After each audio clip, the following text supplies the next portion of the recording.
Hello, fellow warriors. Welcome back to another episode of Divided, Survived, and Thriving. Today, our conversation is about how to be okay with pivoting in life, starting over, and the importance of doing you.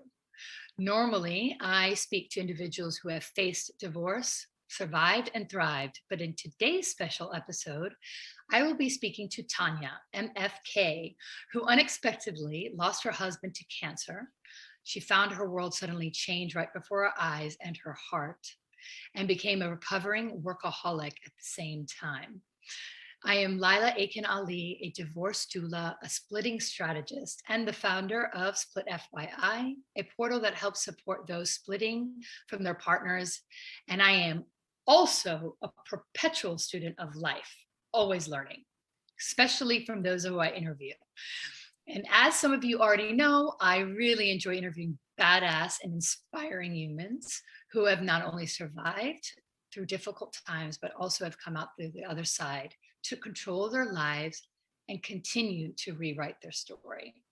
So without further ado, my guest for today is Tanya MFK, and she'll explain why MFK, a holistic entrepreneur coach who believes that there is no someday, that your life starts with a plan and it starts now, even if those plans do eventually change. Tanya, I'm so happy to have you on DST. I know after talking to you a handful of times, I knew I had to have your story and your mindset on the show. Oh, I'm so excited to be part of this and part of the discussion and the conversation that needs to be had. So thank you for having me. And as you said, yes, Tanya MFK. Why? Well, guys, because my name is Tanya Marie Figueres-Kreisinger, and that is a mouthful, right? So because most of us won't be able to say it, spell it, remember it. MFK makes it really easy and it sounds kind of badass. So we do go with that. So Tanya MFK, there you have it. I love it. I love it. And, and as I mentioned earlier, I know, although this isn't a story around divorce, which I usually do, and we had talked about this, there's so many similarities. And we know the big stressors in life, divorce, death, moving, abuse, and all these things that when you're facing them, that, it's a sink or swim situation. It's like, do you pivot your life and do you take control of it? And how do you do that? And what are those, steps towards that? And so I thought, and I talked to you only, honestly, those handful of times you've already inspired me to even look at my, my life and my business life. Wow, business coach extraordinaire that you are.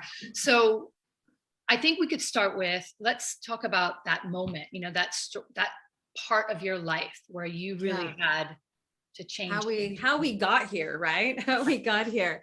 Well, yeah, I guess, we can give even just a little background to even that upbringing of where I came from. It was a very unstable, kind of crazy life growing up. My mom was 16 when she had me. She was, selling drugs to keep it all together. And she left my father, who wasn't there. So I'm a child of divorce at that point, going through all of that. And then as she tried to survive, we actually were living in homeless shelters through California. So I grew up with quite a desperate view of the world, of what was there for me. And so I think in many spaces and ways, even as a child, I was trying to grasp control of my future, grasp control of how things would look. And so I became a straight A student because I knew that was the only free schooling I was going to get. I didn't have any support doing that. I was doing the best to secure this future, this idea of what I could grasp, based on what I saw on TV and the things, knowing that there wasn't a lot of options for me. And so I started working as early as 14. I landed, a pretty prominent position right out of high school because college wasn't an option for me at the time. So went right into healthcare and worked my way up in the system, ended up running a clinical research department, working in immunology, studying HIV and AIDS and other autoimmune diseases. And I was, 19 at the time. So I was like, this is it. I finally am going to secure this future. I have this, career. My friends are, in their first year of college, and I'm here like, I got a career. Now I got to get a car. I got to get the house. I got to get all the stuff. And I was like, I was excited, but I was also in this, it wasn't like I had arrived, right? Because, we needed to arrive, whatever the heck that means. And so I was like, what that was. It was like, exactly. Yeah. What does that even mean? But in my head, that's what I had to do. And so I was in this like race. I was in this race with life to like get it all done, whatever it was. And so I was working the 16 hours. I was trying to do all the stuff, all the planning. And so I would go to work. I got married at 21 to an amazing human. He also came from a very poor family, abuse, all of these things. And together we were just really changing the trajectory of our lives. And he was much more laid back than I was, bless his heart, to put up with my like intensity. So I was so gung-ho, guys, of like owning my future, like just, being that go-getter. I'm going to have the best life. I used to make a list that I faxed, this will date myself here, but faxed it to my husband's office.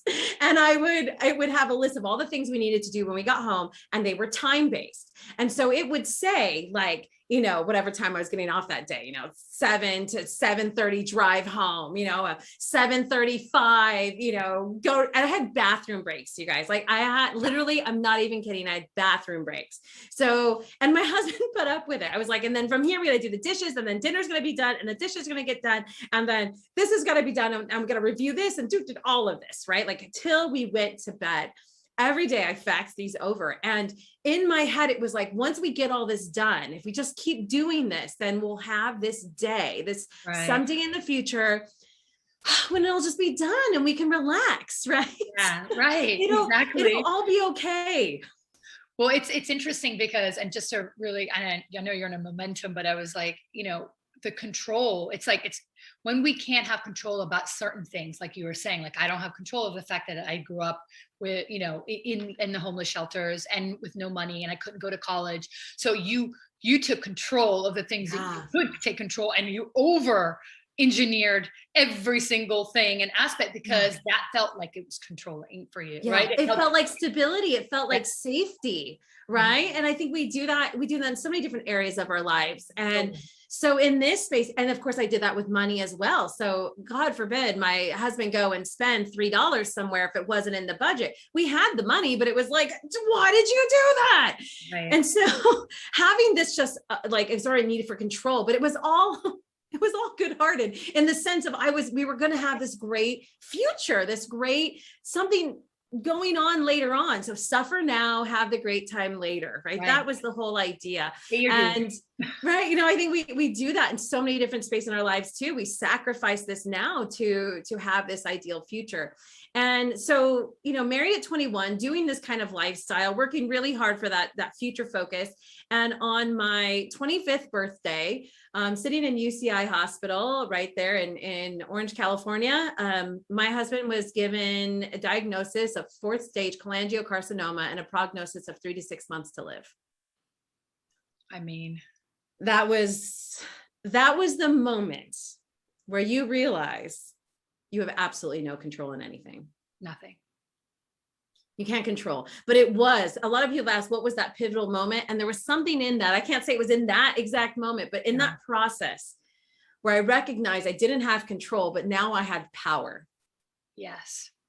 So when I saw how my husband reacted, he reacted so powerfully and like, well, then let's step forward into this. He helped plan his own funeral. He helped, all of these things. We didn't go right into funeral planning. We fought and we did those things, but he just accepted where he was so gracefully and was like, okay, so what do we do next? Like, are there options? Are there this? Okay, let's call family.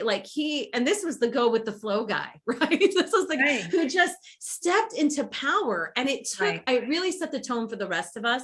And I think it really pulled me into that moment of recognizing this thing I just was grasping at so hard, this control, to recognize I don't have it, but I have power to choose this next space, this next moment of 3 to 6, or whatever it might be, I can be miserable, I can be in tears, I can go hide in the shadows, or I can figure out the best way to process and do this.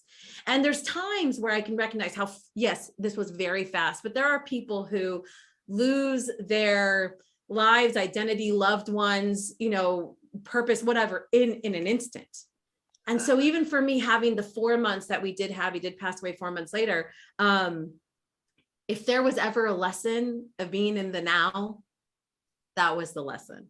There was ever a lesson of letting go of the myth of someday in the future, of recognizing that this is the time. Right. And there was regret. There was regret looking back and going, all that time, all those stupid lists that he was doing, where we could have maybe, I don't know, watched a movie, gone for a walk.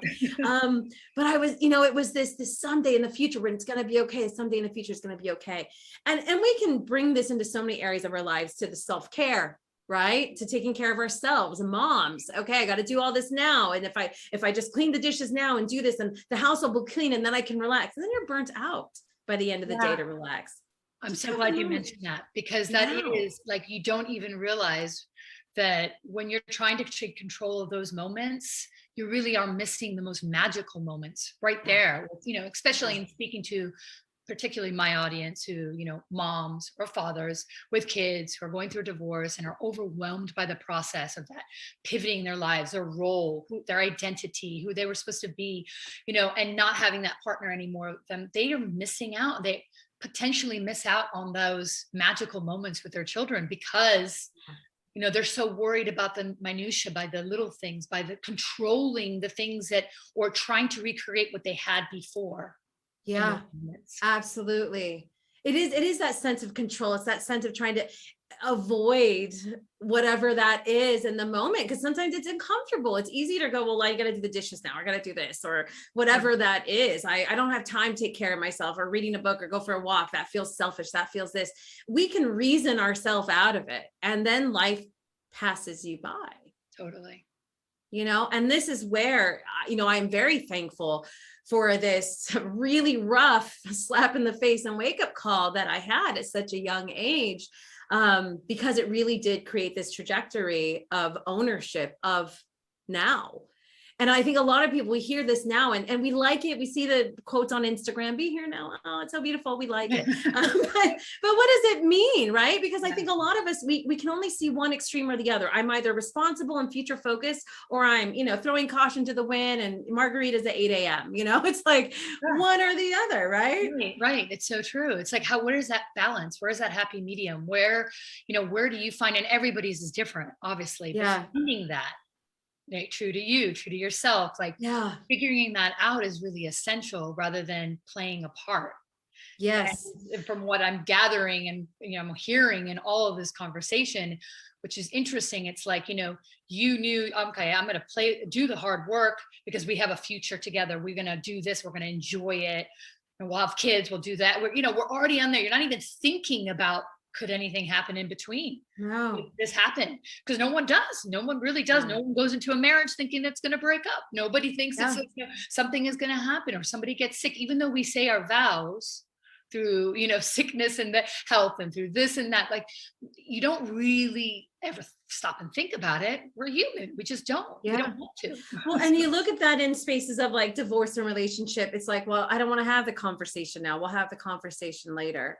Yeah. I don't want to deal with this issue now. We'll deal with it later. And then later it doesn't come, and it builds up to something that becomes broken in one way or the other. And so, I think the other thing that happens too is just like in my journey, I was grasping for control of something that I never really stopped to identify what I really wanted. All I knew was I wanted the opposite of what I had, which was instability.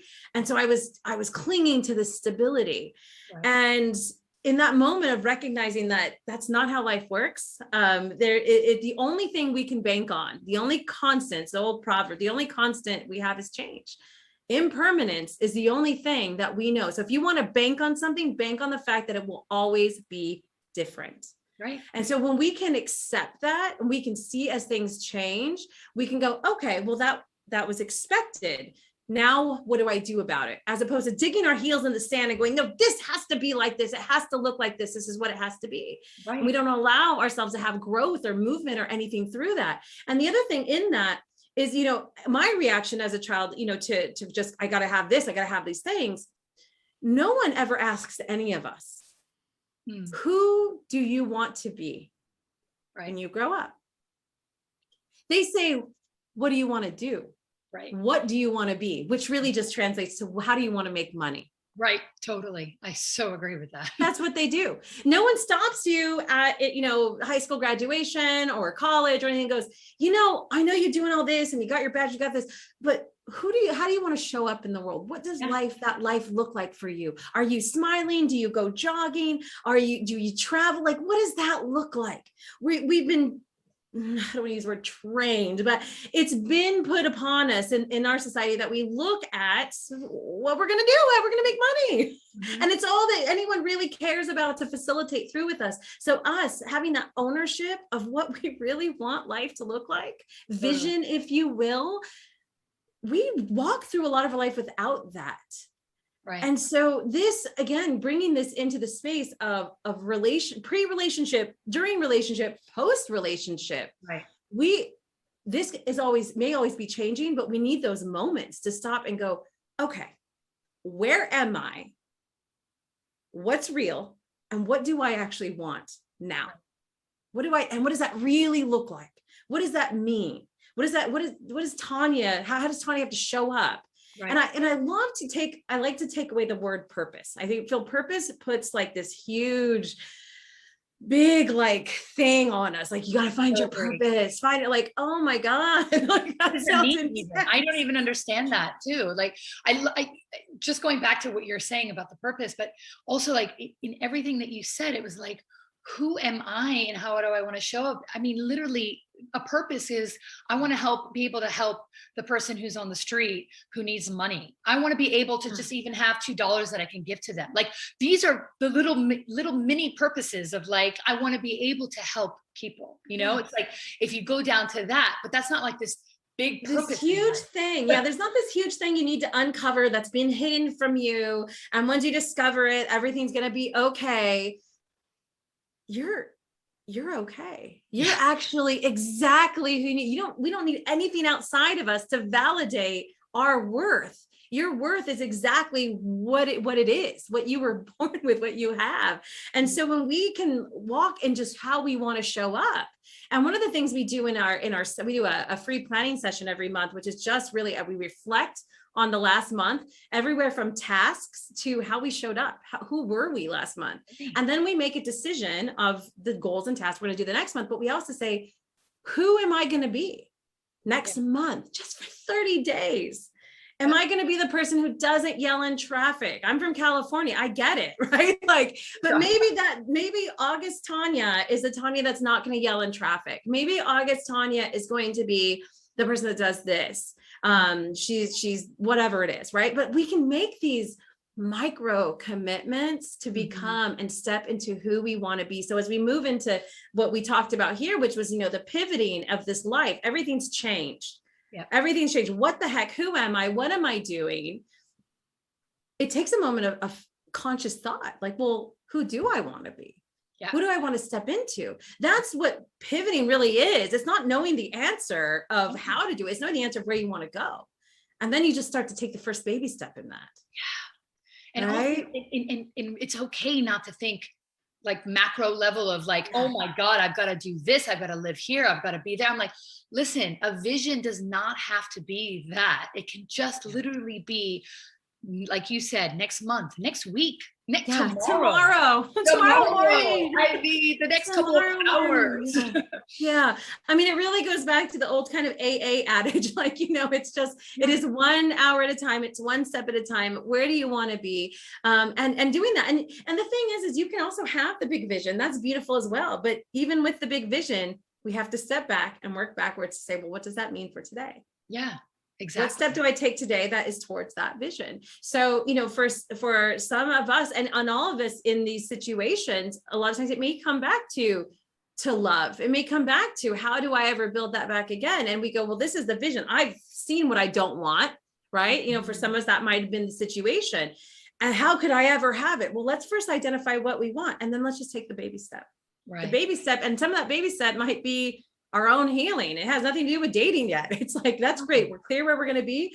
Now we do this, or whatever those processes are. Like, there's a whole other, individualized thing, but really, I mean, I think those are some of the commonalities in these kind of paths, is that we see ourselves as this unit. There's an identification that comes in that. That was a huge process for myself as well, that I used to joke that when I didn't joke then, but later on joke, like when I showed up at a party or some event after my husband passed away, it was like a movie where the record skipped, I was like it just like went, and everyone just kind of looked at you, and like, no one really knew how to talk to you. And you have the weird, like, comments from friends, anywhere from like, oh my gosh, I'm so sorry. I'm sure you can never see yourself with anyone ever again. And you're like, oh my God. And then I had the other friend, which I kid you not, 2 weeks later was like, so are you dating anyone? I was like, wow. Are you serious? Yeah. Like, we all have those friends, guys. We all have those weirdos. Okay. So if you're going through that, I'm telling you, they're everywhere.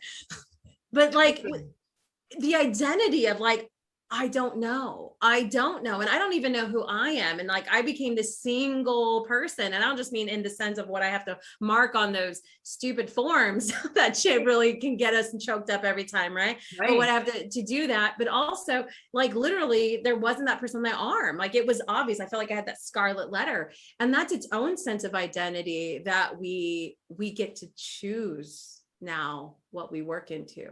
Yeah. Right. That's that conscious moment of asking, because otherwise we go, well, how do I get through that? How do I, you have to keep walking forward, and you can either do it and hope that something shows itself, or we have a moment to go, well, who do I want to show up as that? Yeah.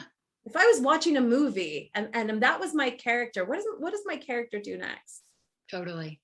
What makes a good movie? What makes a good movie? It's so true. And we've seen plenty of them that we can, I'm sure, accumulate, like this idea of how we want to also feel. Somebody had asked me this after my divorce, and I remember this because, to your point, it's the same thing. It's like, all of a sudden you're walking in a room or dinner party full of couples, and you're the only person, and you're the single person sitting down. And there's this sense of, even if you can be the most secure person, and you still feel so insecure about the fact that that's your kind of your label, that's your personality. Yeah. Like, oh my God. So somebody asked me, like, well, what do you see yourself as when you walk in a room? Like, who do you think, and how do you think people see you? And I just, like, without like a skip of a beat, I said a Pakistani. And it was so interesting because growing up, my dad is from Pakistan, my mom's Italian. And my brother and I used to call ourselves the Pakistanians. And it was funny because, and there's so much to that. It's not just the name and the title, but there's culture in that. There's upbringing, there's my family, there's everything. And that gave me strength. And by just saying that, I was like, that's how I'm going to show up every time.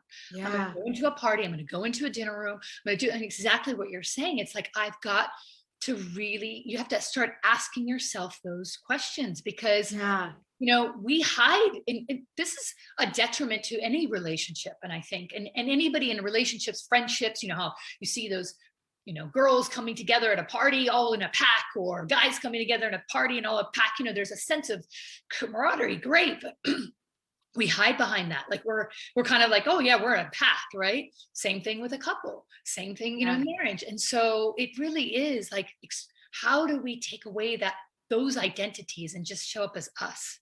No matter what. No matter what, even if you're not divorced, even if you haven't lost your husband or your wife, this is so important for anybody. Yeah. I mean, this is a human thing. I mean, in all sense and purposes, this is a human thing where none of us have been asked to really look at who we are. We associate these labels by our job, by our marital status, by all of these different things. I'm a this, I'm a that. But when you strip all that away, if you strip your name away, who are you? Who is that person? And it will be one of the hardest questions you ask, but if you take the time to reflect, it will be one of the most rewarding answers you'll ever have had in your life. Yeah. Because then you step through in the fullness of exactly who you are, whether that's into another relationship, whether that's into wherever that life takes you. it's a whole different space. And it's its own gift. As crappy as it may be wrapped, it really is its own gift if you accept it. And that's really the truth, because I was given permission to hide under the covers, give up. And I had people tell me, they're like, Tanya, we kind of thought you just like would just kind of go into depression and like no one would see you again and be like the sad weeping widow type thing. And the truth is like, we would get it.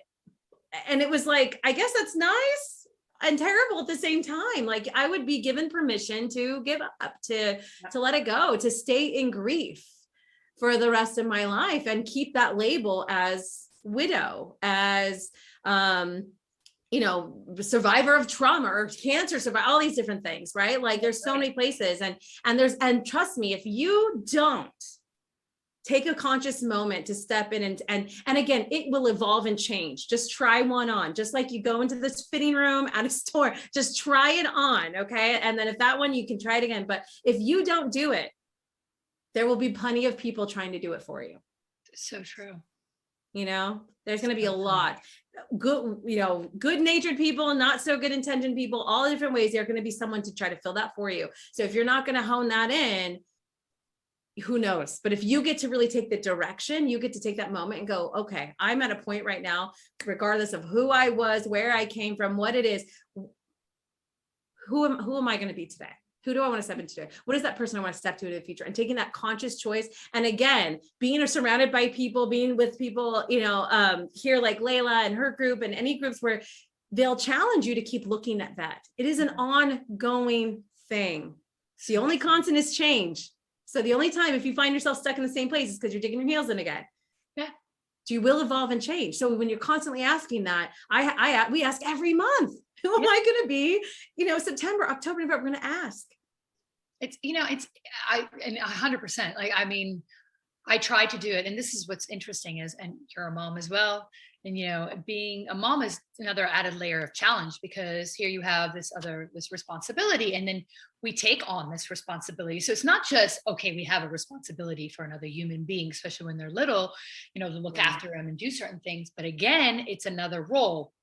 And, often people tell me like, oh my God, I'm short with my kid. I'm yelling at them. I'm doing this. I'm just so tired. I'm so frustrated. I'm so overwhelmed. I'm emotional, all of these things. And I'm giving it too much. And there's guilt. And the layers of emotional instability that starts being created like a spiral. It goes down, that just gets them in even a worse place and actually further away from their child, that you're like, wait a minute, you're doing the complete opposite of what you want to do and what you're worrying about. So let's just take a deep breath. And again, it's the same concept of what you're saying, how to face business, how to face your life, how to face pivot, change, everything. It's the same as parenting. It's like, you know what? I wasn't great yesterday, probably yelled a little too much. I'm going to give myself a little grace. It happens. I'm tired. I'm overwhelmed. Understand what state of mind I'm in, but understand that can't always happen. So let me give myself the next 24 hours never to yell. Like you said, it's like, hey, just 24 hours, start there. And if you can do 24 hours of it, you can do a week. And if you can do a week, you can do it in a month. It's just one of those that people think it's like all or nothing. I'm like, no, it doesn't happen that way. Right? Yeah. Well, and here's the thing too, is that we need to train our brain. And so one of the things, I have a background in neuroscience as well. And so one of the things that we talk about, this is in business, and we do business development, but we always say, in order to master your business, you have to first master yourself. And so a lot of what we're doing is always looking at who we are first, because that's going to be the most successful business person. And so we need to train our brains. And at a very early age, I remember, being with teenagers, and we're teenagers, so we know everything. And we were talking about having seen a mom in a store, and she was spanking her kid, and we we're like, oh my gosh, would never do that. Like, she's so terrible. And I was fortunate that there was an adult nearby who came by. It's someone we knew, and they were like, I heard you guys saying this, and it's really great, but if you don't decide what you're going to do instead, then when the moment comes, you're only going to do what you know. 100%. And so when we talk about who I want to show up, who I want to do, it's not just some fun vision thing. Yeah. It's that if I have to make it a clear thing, I can't just say like, I don't want to yell, but what am I going to do instead? Exactly. When that happens, because I'm going to want to yell. And right now, that's how I know how to react. Mm-hmm. In this relationship, this is how I did it. I can't just say the next time it's going to be different. I need to make conscious decisions and choices of what I'll do instead. And when we do that, there's two things are happening. Yes, we're giving ourselves a game plan, but we're actually we're teaching our brain what that is. And the more we walk through that process before it happens, and I mean, literally picture you getting frustrated at your child. They're doing whatever they're doing. And you're going, okay, so what am I doing? I'm breathing. I'm taking a deep breath. I'm walking away for a moment. I'm telling them to give me a minute. I'm doing this, whatever that is. When you do that before it happens, your brain doesn't know the difference. So your brain starts to go, okay, this is what we do now. And then you do it again, and you do it again. And now that becomes the knee-jerk reaction in the moment. It's brilliant. But if you just hope for it to be different, it's not. One of the best things I learned from a mentor of mine was the best place to be is hopeless, which sounds really sad, right? And which I thought was like, oh, that sounds terrible. And he's like, no, because when we're hopeless, we realize that it's up to us to take action to make it different. Totally. Completely. We stop waiting around for someone to come and fix it. 100%. I mean, like no one's going to stop me or can fix me from being Italian, Pakistani, meaning that they yell, they're loud. Okay. They're loud group of people. I know only yelling, exactly that. It's like, I literally have to envision myself like the Yoda. Like I literally sit there and go, okay, how can I be Zen? I've got to think of something that's so far removed from this like Latina, like this kind of culture that I have inside of me so that I can stay in that. So that is brilliant what you said, because without me even knowing what you just said, I've realized in my brain, like I'm never going to not yell unless I start training my brain to thinking I'm something. That's what you know, that you're, and the more you've done that, there's actual neural connections that have solidified. There are communication highways that are separated, but the brain is lazy. The brain wants to make life easier and like stay in comfort zone. That's why no matter how much time we say, I'm going to the gym, if we haven't been going to the gym, we haven't visualized going to the gym, when the morning comes, the brain's like, no. We've already solidified the not going to the gym communication. Yeah. So when we have these things that are separated and we do them enough, the brain's like, oh, well, I don't want to work so hard to like remember this. So they actually create a myelin sheath around that creates a neural connection that becomes solid, which basically is the physical, showing of a habit.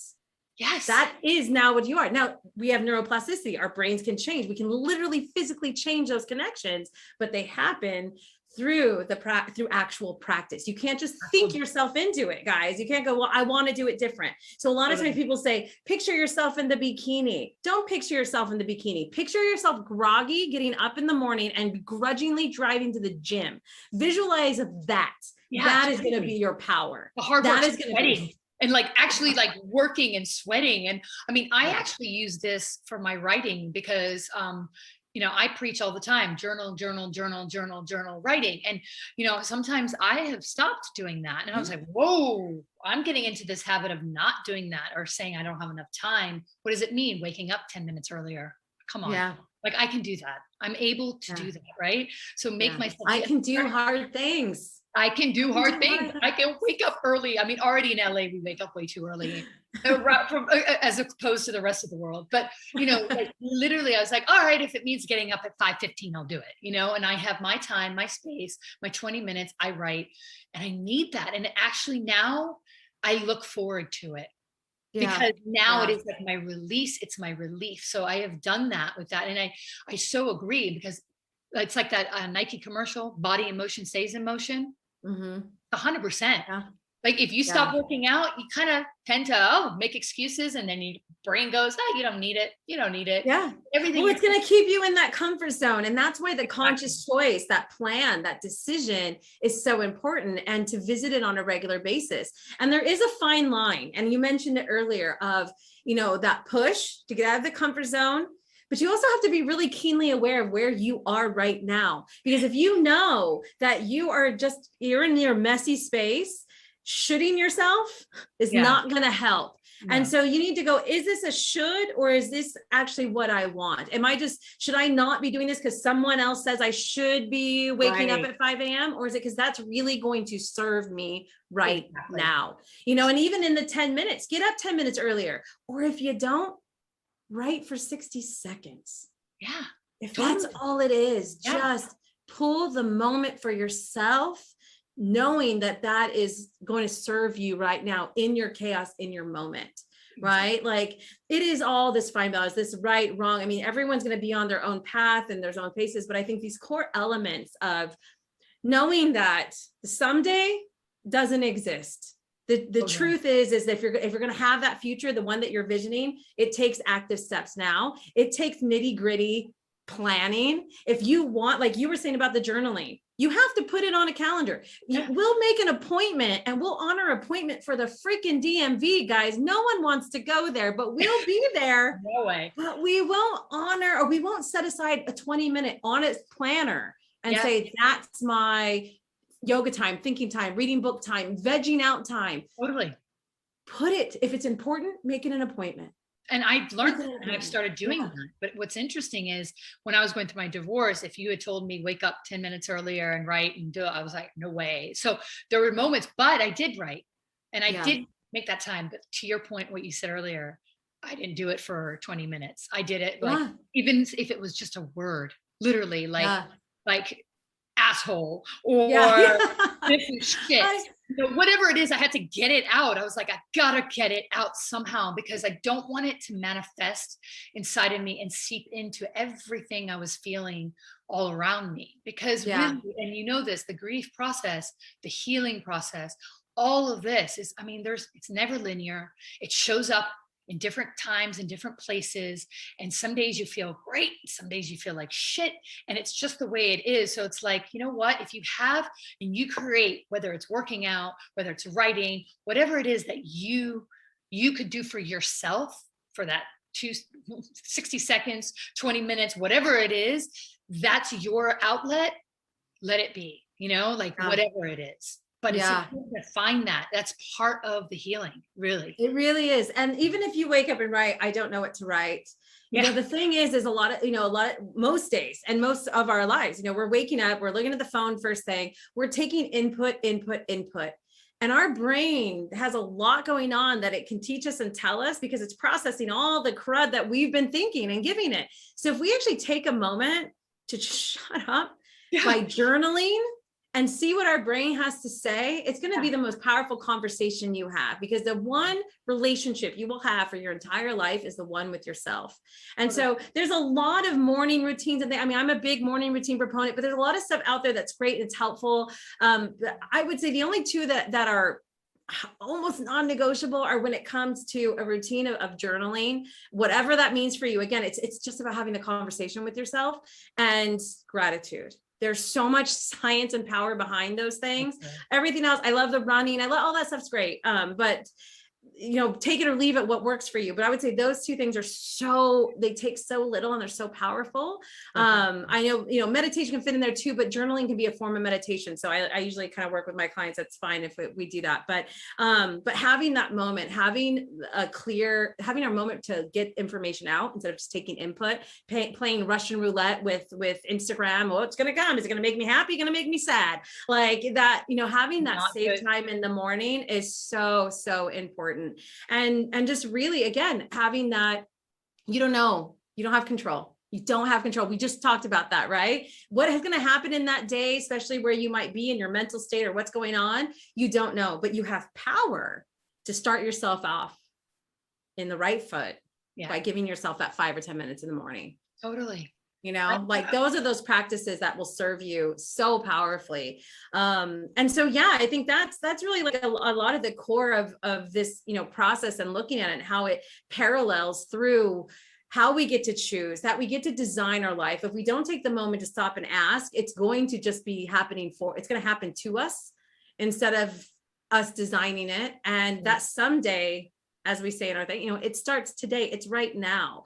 And I did that waiting for the someday, and it didn't happen. So you take this moment right now, just, eat the ice cream cone, say yes to the kid, like take the moment and just do it. Let the dishes go. Just be there, just be in it. And it's so, so powerful. And I know for me, when I went through my process, I left healthcare. I didn't want to be in hospitals anymore. And I just started saying yes to crazy stuff that didn't make any sense for my practical mind. I was like, I have no money. I have no job. My husband's passed away. I have no idea what I'm going to do. And then I said yes, this poor girl who never had anything. I said yes to a random trip to Europe. It didn't make any sense. I should have stayed home and got a job and found, got back on my feet. But instead I spent my last money to go on a trip I could have never imagined being possible in my poor childhood. That completely changed my outlook on life and what was possible. And I came back with a vigor of like, well, anything is possible at this point, and I started saying yes. And it took me to wild places. I ended up working in music. I toured with bands. I sold everything I owned and moved to China. I studied Kung Fu in the Shaolin Temple for a year. And that's where I met my now husband, who's from Czech Republic. And I now live in Europe. You got to allow. It's let go of the control. Right. Let go of the control, but also allow and trust the process. And we talk about this, and it's one of those Instagrammable things, trust the process. What does that mean? Well, if you really just break it down, it's just a trust that everything is happening for a reason. Yeah. And you will never understand it until you understand it. So don't push that. It's not like the why, because one of the things that I'm sure that you also went through this, like when something happens and tragic happens to you, you just go, why? Like, why? I mean, the first question, it's the one question, and you're just like, I just want an answer. Why is this happening to me? Why is this happening in life? Why is this, why? This is not fair. Why?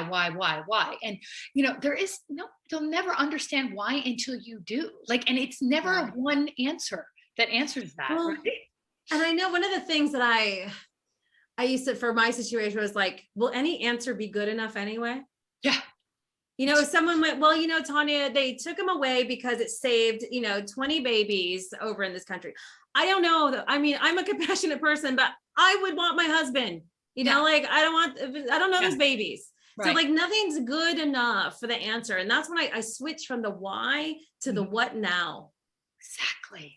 Like, what is my next step? And when you're talking about trusting the process, I think a huge part of that is we have to let go of the idea that there's a right way. Yeah.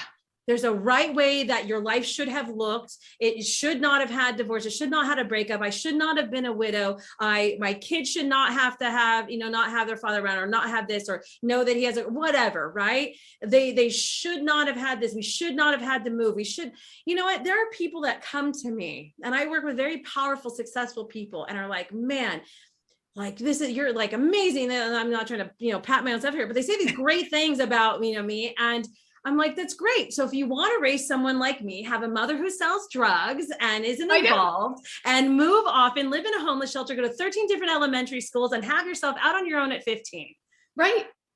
Exactly. Is that the right way to do it? Like, let go of this right way. The power of who you're going to become for the position you go through, the power of who your kids have the opportunity to become because of their situation, because of what they'll learn, because of how you deal with it, because of how you manage it, is the most powerful thing that we get to have as humans, as adults. There's not some picture perfect thing that's going to look. We've seen the picture perfect families who have come up with the serial killers and all of those things as well. Like, there is no right way. The right way is how we handle it, how we choose to react to it, not about what we control, what happens. The power is how we react to it. And that is the one thing that nobody can take away from us. It's solely us.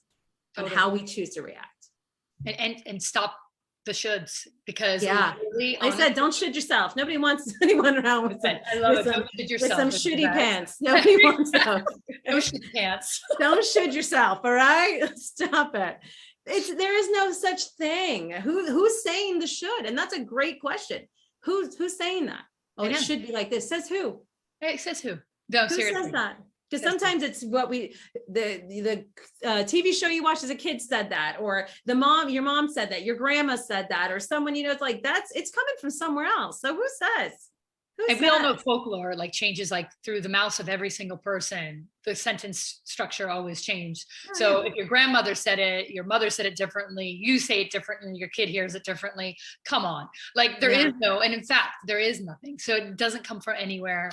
It's a game of telephone. It's a silly game, but it's so much power to recognize that it really is. This is yours to design. It is yours to design. And when you recognize the power that you have in that, and you get to choose those step points, and you can let go of the shoulds, and you go, what now? And you get to choose. There's so much power in that. So much power.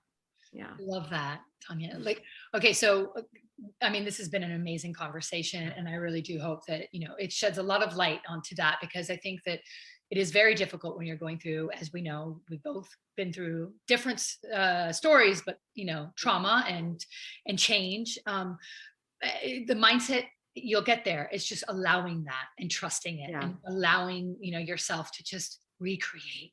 Just a practice. It is a practice. You don't arrive. You don't arrive. Like, give yourself some grace and mercy. Like it's and practice. And I really strongly believe, and start with one little baby step. Now, I always ask my guests, like, what some of the things that inspired you? Is there a book that you think that people should read? Is there, I know there's some quotes. I know you've already said a couple of quotes when you sent me, your bio, which I loved. But knowing my audience, knowing this audience. So what do you think would be something that they should embrace? That's a great question. There's so many things. I'm used to being asked this on like business things. So I'm like, oh, I got my Seth Godins and my things ready. But the first thing that came to mind, which is going to be, it's totally not a book, but I'm going to share this anyway. I'm going to honor my speaking of what grandmothers have said, I'm going to honor my grandmother this. She was a very wise woman. One of the things that I think is so powerful to remember, and I tell this to so many of my clients, business, personal, all these things. When we go through things in life, it's a mountain. And most of we can't drive straight up a mountain. We have to go around it. And at the base, it's really big. And as we go up, it gets smaller and smaller. And so you may find yourself in whatever person you're trying to step into, whatever habit you're trying to change, whatever part of your life you're trying to change, that is the mountain. And when you first go around it, you're like, man, this is rough. This is hard. And you get to the other side and you're like, oh, it's all done. And then you're like, no, I'm going around the same darn mountain again. But it's shorter. And then you're like, okay, am I done? No, and you're going around it again, but now it's shorter. You're learning each time. Mm-hmm. And that distance is getting shorter and shorter. And eventually you're going to get to the top of that mountain. So don't beat yourself up when you see that same side of the mountain, because you are getting higher and higher. And eventually you're going to conquer that mountain. Yeah. But the truth is we also live in a very beautiful mountain range. Full of peaks and valleys and places. And it's going to be a constant thing. And when we can accept and see that, there's no race in life. There's no race, because the finish, you know what the finish line is, right? Everyone, like, we know what the finish line is. So let's not race through it. Let's just let's enjoy the road trip, So, let's enjoy. That's what I would start with. I love that. That is, it just reminded me today too, because it's so funny, because now we're back at school, and I'm dropping off my daughter, and it's the rat race to get to school on time. And, then you get to school on time, and then there's like a lineup all around the block. Right. This is so funny. Like you rush. And then guess what? The school just tells you, sorry, it doesn't really matter if you're here on time. Hurry up and slow down. You're going to take about half an hour to get through that line. So what's the point? So I had moms texting like, oh, we just boarded the car and we just walked the kid to school. And it's funny because I was like, exactly, pivot. This is what's teaching us. Like, you can be all prepared, rush out the door, do all this stuff, and boom. Have it all controlled. So what you said is perfect. And I think it is a great takeaway. I really enjoyed our conversation, like always. I really thoroughly enjoyed talking to you. I hope that you come and visit LA soon.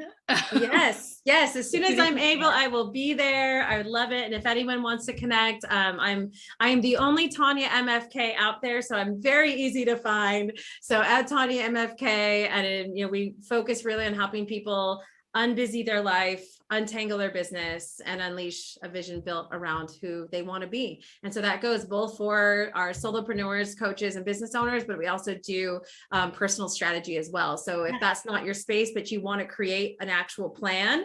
So it's, again, one thing to have the beautiful vision board and all those things, but that the process, the wisdom happens in the action. And so really understanding those steps and creating a plan for that, we do that as well. So we welcome anyone to come or just chat and say hello. Love to connect. And I highly recommend.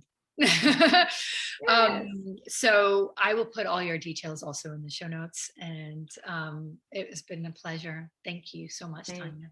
Thanks for having me. Again, thank you, Tanya, for leading our conversation today. And thank you all for joining us. We hope that it added some perspective to your own process with change, pivoting, and how important it is to let go of what was supposed to be and embrace what your reality is now. And no matter what your situation is or where you are on your journey, know that things do get better and you are not alone. If you do need some more support right now, please join our private Facebook group, Split FYI Divorce Support Group. Follow us on Instagram at Split FYI, or you can follow me on IG at The Split Coach. All of this will be in our show notes. And if you'd like to join our portal, divorce portal, you can find out more information on www.splitfyi.com. And just remember that stories are our reminder of no matter how hard it gets, you can get through it, learn from it, heal from it, and embrace the journey ahead. If you do have a story you'd like to share, please get in touch with me directly, Laila, Laila, at splitfyi.com. Love and light, badass warriors. Until next time.